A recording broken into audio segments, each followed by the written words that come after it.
Hello po, good morning Hello? po. Dalawang items lang po bakit kaya, mali? ma'am. Malaki po kasi yung isang box, ma'am eh.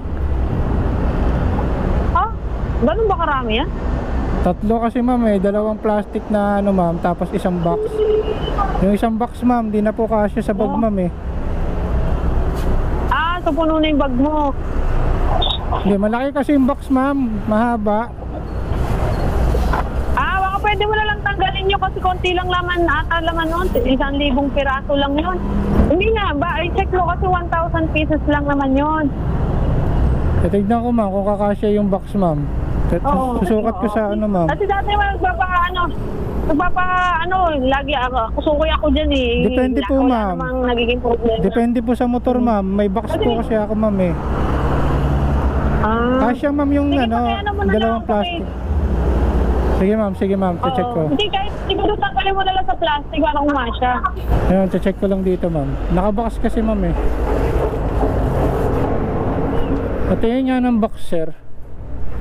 Ayan po. Ayan, pa-check lang ako, sir, kung kakasya doon sa upuan. Sukatin ko. Ayan na lang po ba? Tapos yung dalawang plastic.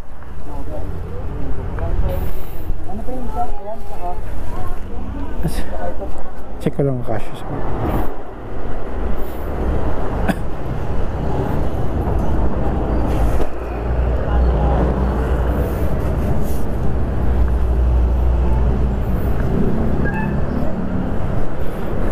ito lang po, tsaka yung ano pa isa.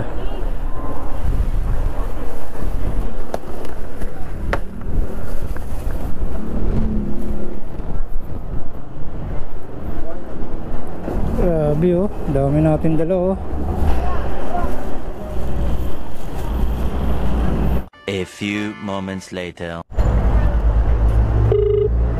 Hello, ma'am. Oo. Pinaka-cancel niyo po, ma'am? Nag-change driver na ako. Ha? Kinuha ko na po. Nakakabit na sa motor ko eh.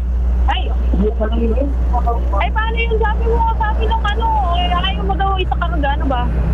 Hindi naman. Sabi ko, check ko lang kung kung okay naman. Tapos Kasi nag-chat siya balik kita kung sabi mo. sino ba nag-cancel, ma'am? Ayan, nag-message siya, inaayos na po niya ng motor niya po. Kinuha na po ng ride. Sige, ano mo na lang, deliver mo na lang. Bayaran mo na lang 155. Kakancel ko na tong pinabubuk ko. Sige ma'am, dediretso ko na to. Sa nakakabit na sa motor ko, ma'am eh. Sige, okay na. Sige na. Sige ma'am, sige. Salamat po.